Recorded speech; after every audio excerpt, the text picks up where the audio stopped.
Good afternoon. Welcome to the very first installment of Heritage in History with Maureen Taylor, that's me, and Amy Johnson Crow. That's Amy, me. wave your hand. Hey. And you're probably wondering why we've decided to do this. And we just chat a lot, and we thought that somebody else might be interested in the things that we talk about.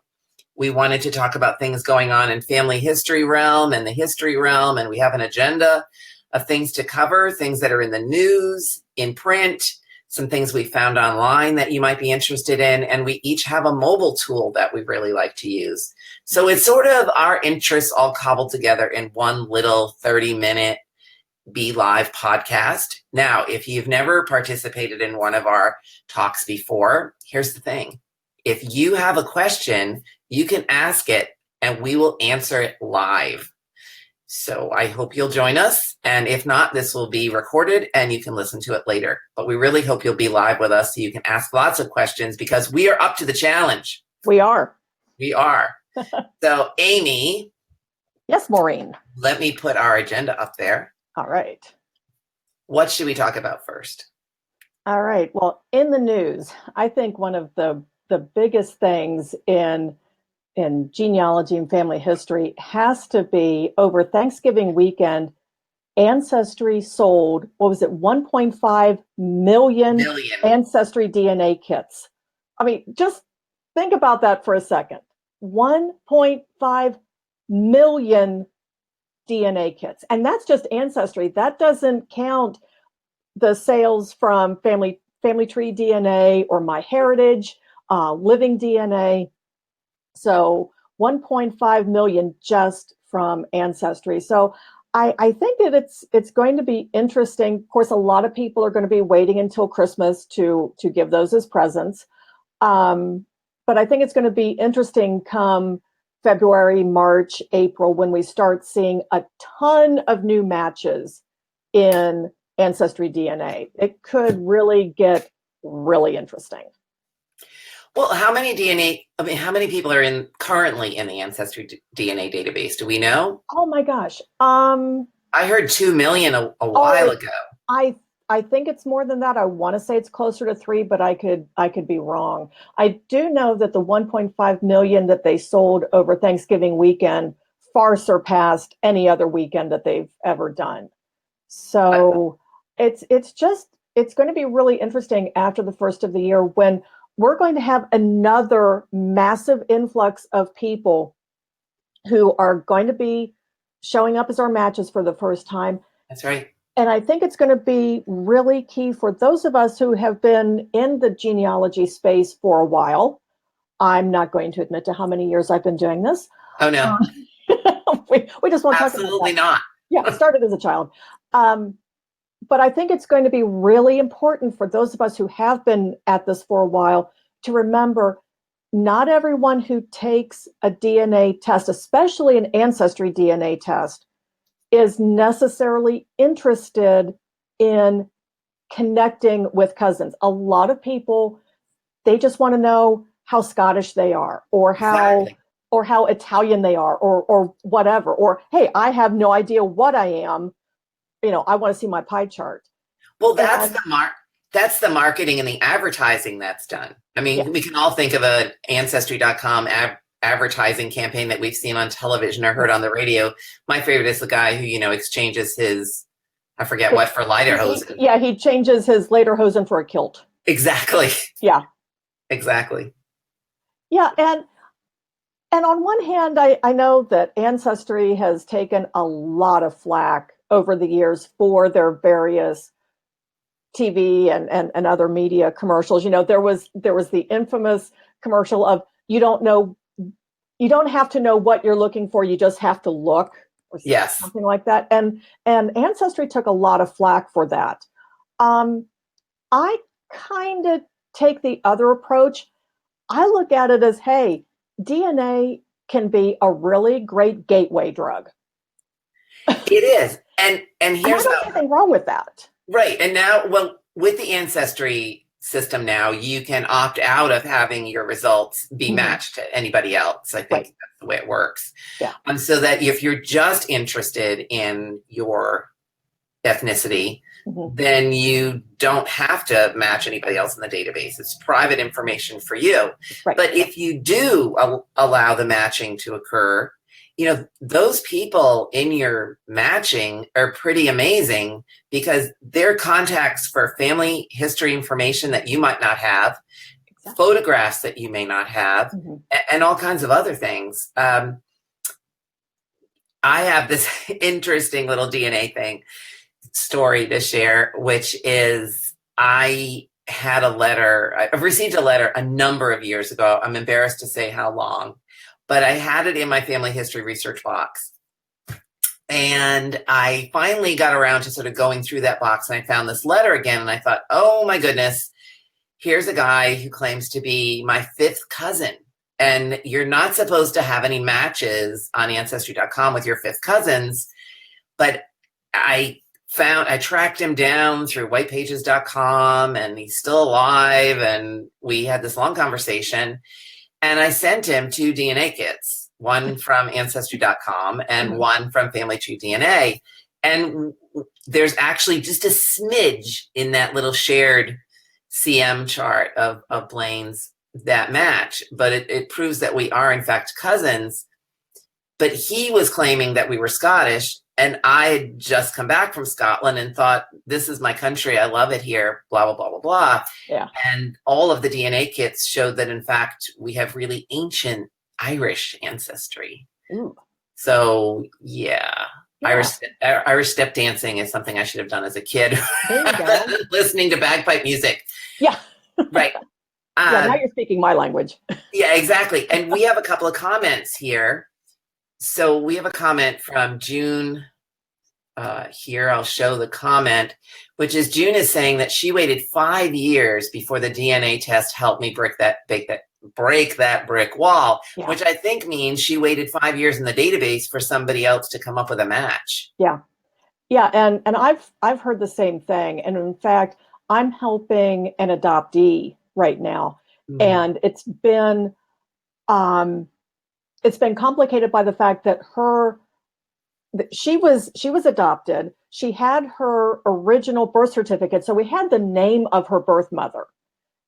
And as I was doing the paper research, I discovered that this adoptee's biological mother was actually adopted. Yes. So working through 2 generations of adoptions, and I'm like, hey, let's, and I explained the whole Ancestry DNA thing, opting to go with Ancestry to start with because they have the largest database for autosomal. And she doesn't have anything closer than a third cousin right now, but I'm hopeful that here in the not too distant future that somebody closer to her will test. And I see the comment from June that patience is a must. It is. And not only patience in terms of waiting for results, but also when you contact people. I mean, sometimes we get so excited that, oh, here's a second cousin, and I think I know how they connect, and I really want to, and you fire off that message to them. We need to remember that not everybody is going into this wanting to actually connect with cousins. You still have a lot of people who are just wanting the ethnicity chart. That's okay. That's okay, because they could come around later. You also have the issue that Ancestry's messaging system is, shall we say, a little wonky. And it's possible they just never saw the message. So patience is exactly right. And, it doesn't take long for that whoopsie message to pop up in your Ancestry DNA, where suddenly you have someone you're closely related to that you didn't even know existed, and they didn't really know that you existed. And so it becomes an uncomfortable moment of, do they really want to know, or was this just done because they want the ethnicity results? And now you can opt out if you're even in fear of that. Yeah. Now, if Ancestry sold that 1.5 million kits, and everybody floods the system all at once, I would imagine that the wait time will be a little extended. Yeah, that's what I'm saying, because usually they say like 6 weeks. 6 to 8 weeks. Yeah, 6 to 8 weeks. Let's say that all of those 1.5 million kits are being given at Christmas. Right. Okay. So Right. 6 weeks would put us, say, the middle of February.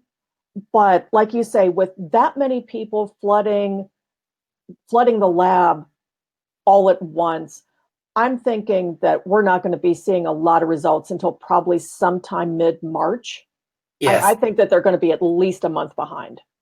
But to keep looking at your results. Yes. Now, I don't know about you, Amy, but I've tested with all the companies. Yeah, same. You know, because you get different results. And it's a different group of people that are taking the tests with the different companies. And you and I being in the genealogy history market, we really have to test with all the companies so that we can talk to our customers and clients about the differences. Yeah. It's exciting and complicated and everything else all at once. Yeah. Yeah. It's definitely an interesting time in genealogy right now. Now, does anybody have any questions for us? We are here live on the Heritage and History with Maureen and Amy, and we love questions. So we love questions. We do love questions. We answer questions at conferences and when I have a booth, and we're always on when we're in a public sphere. So please ask. One of the other things we thought we'd talk about, because we're, in addition to using online sources, is Amy and I are both readers, so we actually like to hold in-print books. And I have one I'd like to share, and Amy has one she'd like to share. So we're going to move to our next segment, which is in print, things that we've seen. Now, do you have a favorite book that you've read recently that's related to family history and genealogy? We'd love to know that. There are some online book clubs as well that we can tell you about next time. But my book for this month is Friends Divided. It's all about the friendship between John Adams and Thomas Jefferson, and it's written by Gordon Wood. Gordon Wood won a Pulitzer for one of his books on the American Revolution. And I love the idea of this book because Thomas Jefferson and John Adams had political differences, and yet they found common space in which to exist and be friends. And they even died on the same day, July 4th, I think it's 1826. And the final words from Adams, not knowing that Jefferson had already predeceased him, was that at least Jefferson still lives. And it's pretty remarkable that they died on July 4th. A date that had significance for both of them. It's a great book. It's a bit of a read. Yeah. But I'm looking forward to it. I haven't yet cracked it, but I intend to probably later tonight. Awesome. Got great reviews. What do you have on the docket? Well, my book is not quite as new as yours. In fact, this was published in 2014, but it is Hoosiers. Not the movie, not the basketball team, but it's Hoosiers, A New History of Indiana by James Madison. Honestly, if you ever have a chance to hear Dr. Madison speak, he's a professor of history at Indiana University in Bloomington. Fascinating. He's just, I got to hear him at, I want to say it was a Midwestern Roots conference several years ago. And he's just a fascinating speaker. But he put together this, A New History of Indiana, really looking at Indiana, not so much as the stereotypical way that history has been written, of the, great dead white men. Which is how history has been written, and he really takes a more every person approach to it. And I'm just really looking forward to reading this because I have a couple of Indiana lines, and somebody that I'm trying to help has really deep roots in Indiana, so I'm trying to get up to speed on my Indiana history. Get a little bit more background to it. Exactly.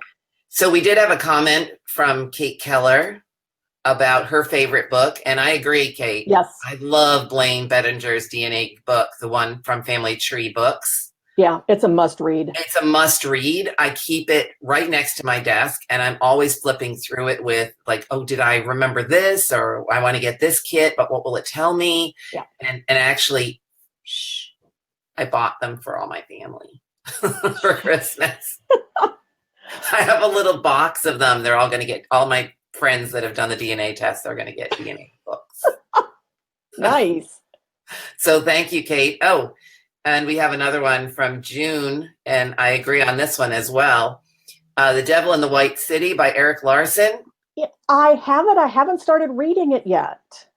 Oh, it's fabulous. It's all about the Chicago World's Fair and Holmes, the first serial killer. Cool. It's fascinating. Yeah, that sounds like my kind of book. It's fascinating. All of the Erik Larson books are good, actually. I did an Erik Larson summer a couple of years ago. Nice. I just read one right after the other.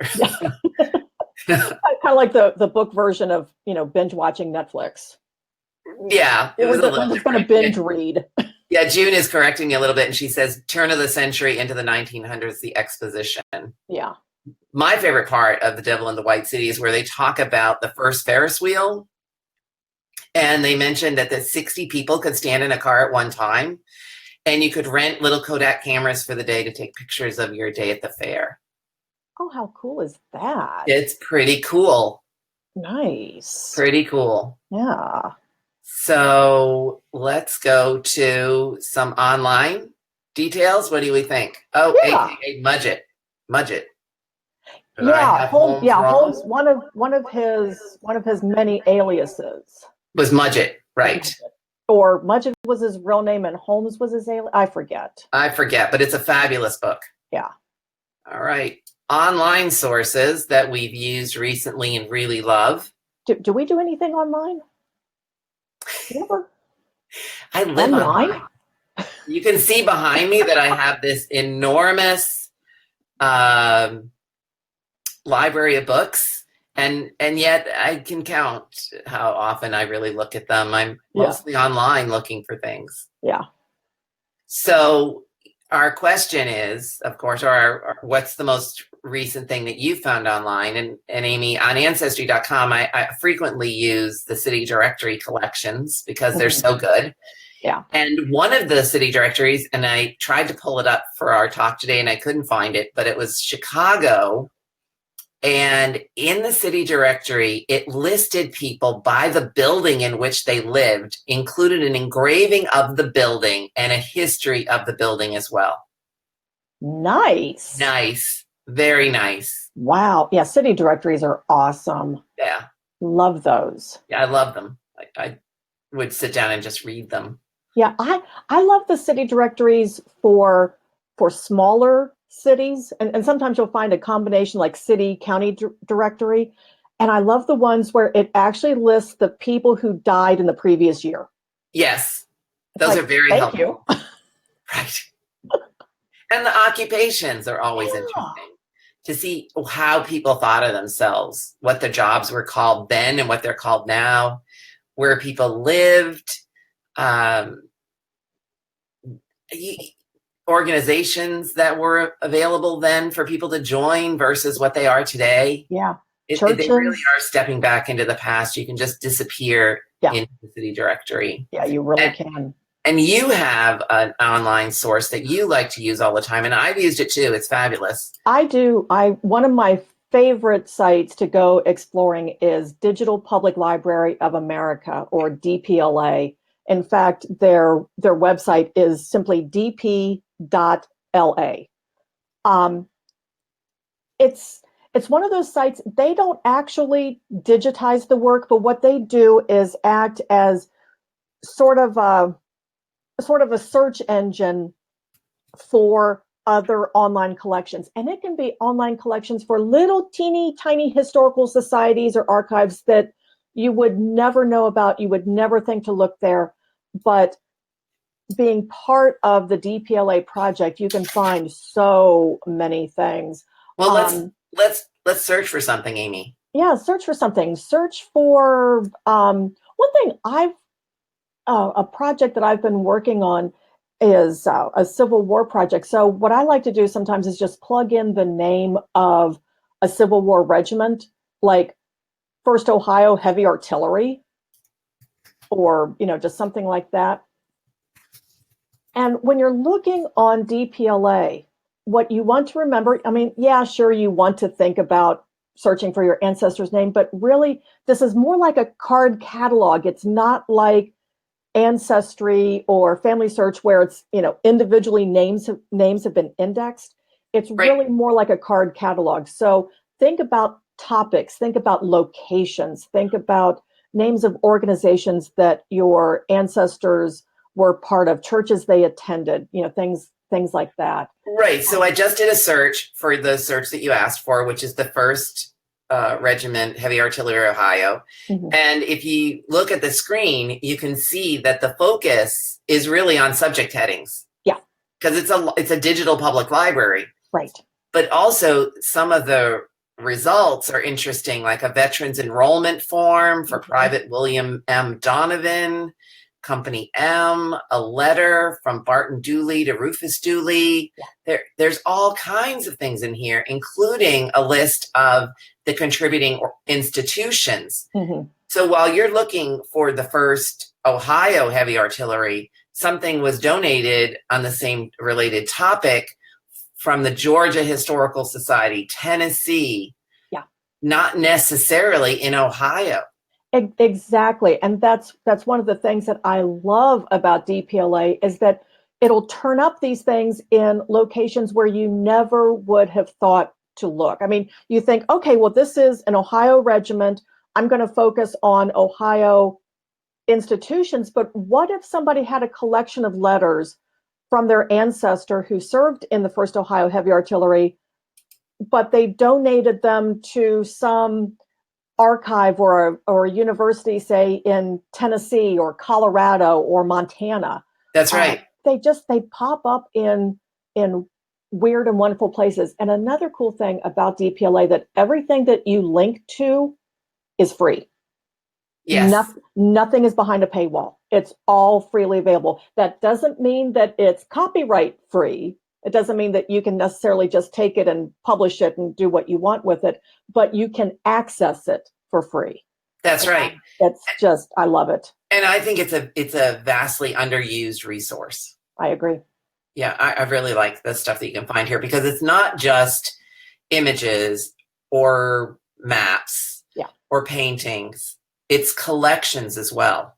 Yeah, it's items. It's everything. And what they have, basically, if it can be digitized, they might have it. I have found links to oral histories.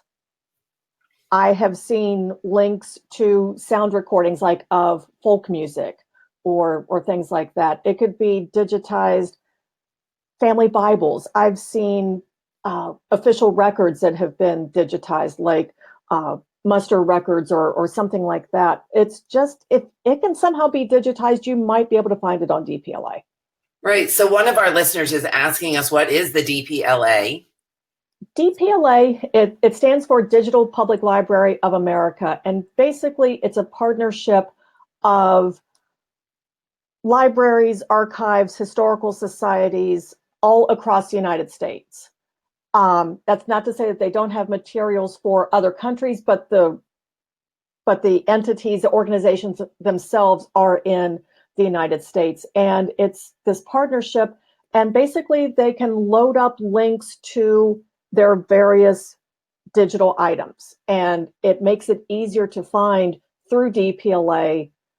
It's kind of a one-stop shop in terms of searching. What's really cool is that they are always adding more partners. In fact, just in the last week and a half, they've added major partnerships out of both Florida and Oklahoma.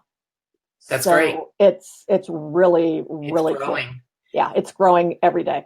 We have a comment from someone in the UK who's watching our broadcast. Oh, cool. And she says that she loves historic maps online, lots of sites, but if you're researching in the UK, she highly recommends the National Library of Scotland's collection. Yes, Deborah, I have an article coming out in a future issue of Family Tree magazine where I look at websites, and the National Library of Scotland definitely made the cut. Yeah.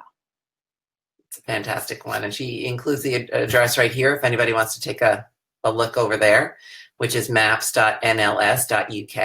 So thank you very much for that. Yeah, two of my favorite things, maps in Scotland.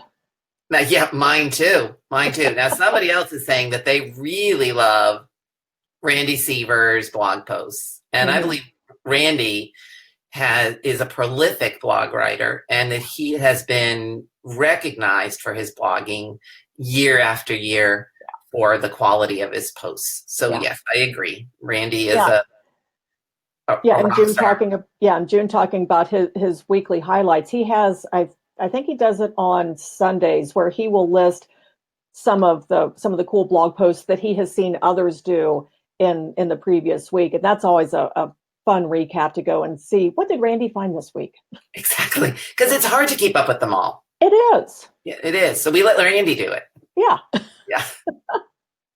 So we have one more category for today's Heritage and History, and we hope that you've enjoyed it. And please send us your comments. It's been really great for us sitting in our home offices. I'm in Providence, Rhode Island. Amy, you live in? I'm in the Columbus, Ohio area. Columbus, Ohio. Yeah. The beauty of technology. It's awesome. And so we were going to talk about each of us one mobile tool that we've started to use and are playing around with. Amy, your tool you've been using for a long time. Mine, I just started using. I'm going to show you that now. I'm still in mourning over Picasa, the Google photo organizer that I used for years. Yeah. I actually was involved with when it was just a baby product. So when they left, I really have been searching for the right product for me to use to keep track of all my photos from all the platforms. And one of the things I'm playing with these days is MemoryWeb, which the person who runs MemoryWeb came up to me at FGS and showed me the product. It links all my photos across all my different devices. I can tag them. The tags follow. Ooh. And I'm actually playing with it to see if I can use it as a collection management system, because as you know, Amy, I have a few thousand photographs. Yeah. I need to tag a little bit more. Yeah. That's just my collection, not my family stuff. So we'll see how it works out. It seems like a reasonable price. And I like the fact that if I take a picture on my phone and everything is all together and I can see it all at once. And so that's pretty handy. I know the photos for the Mac does it as well, but I don't, there's things about it platform I don't like. Yeah, I'm not a fan of photos on my Mac either. No, me either. Yeah. So MemoryWeb has possibilities for me. If anybody out there is using it, please let us know. We'd like to hear your review of it. June's gotten back to us and said that she really loves the Ancestry app and the We're Related apps. Mm-hmm. I was using the Ancestry app this morning. I was running a couple errands with my daughter, and today actually would have been my maternal grandfather's birthday. Oh. Yeah. Born on Pearl Harbor Day. Of course, actually Pearl Harbor happened on his birthday, but I couldn't remember offhand what year. So, we'll just pull up the Ancestry app and boom, yeah, my grandfather would have been 110 today. There you go. Yeah. That's kind of a cool thing. Yeah. And you have an app that you'd like to tell us about. I do have an app. It's an app that's been around for quite a while. It's made by Google, but it's available both for Android and iOS, and it's called Snapseed. Snapseed. And it's a photo editing app. And you think, how much editing can you do with a photo just on your phone? I love it. Let's see if I can it doesn't really have a welcome screen. So there's really nothing I can show you, but you can pull up an image from your phone. Yeah. And let me go back to, so I just opened up a photo that I took of a candle that I have in my office. Mm-hmm. And you can do just the quick little things, put a filter on it and all that. But what I really like is you can go in You can resize, you can adjust the contrast, you can adjust the brightness, you can do a 40,000 gazillion different adjustments right there on your phone. It's super easy to use. There are also a lot of artistic things that you can add. Just it's not something where I'm going to be doing photo restoration. I'm not going to scan an old family photo and actually fix it on Snapseed. But it's just, what I really like is just, it's a quick way when you have like a landscape and, you know, the water line is kind of going this way. Or, yeah, it's like, no, water doesn't go this way. You know, a lake is usually pretty level. Or what I do a lot is I take a ton of tombstone photos. And, you know, sometimes you're crouching down and you think that the tombstone is, or you think that the picture is straight, and you look at it, it's like, no, not really. It's a nice, quick way to straighten up that picture. Love it. Again, it's called Snapseed. It's made by Google, but it's available both for Android and iOS. Yeah, Memory Web right now is just for iOS. So we're hoping that there are, Amy's talking about Snapseed is a Google product. Yeah. Love it. Well, that brings us to the end of the very first. I'm going to put that back on the screen. Heritage and History with Maureen Taylor and Amy Johnson-Crowe. Join us next month, the first Thursday of the month, for another installment. If you have some things you'd like us to talk about, we would love to hear from you both, from all of you. You can email Amy through Facebook or me through Facebook. And we look forward to hearing from you. And we hope that you've enjoyed this as much as we have had putting it together. Yes. Thank you all. Take care, everyone. Bye.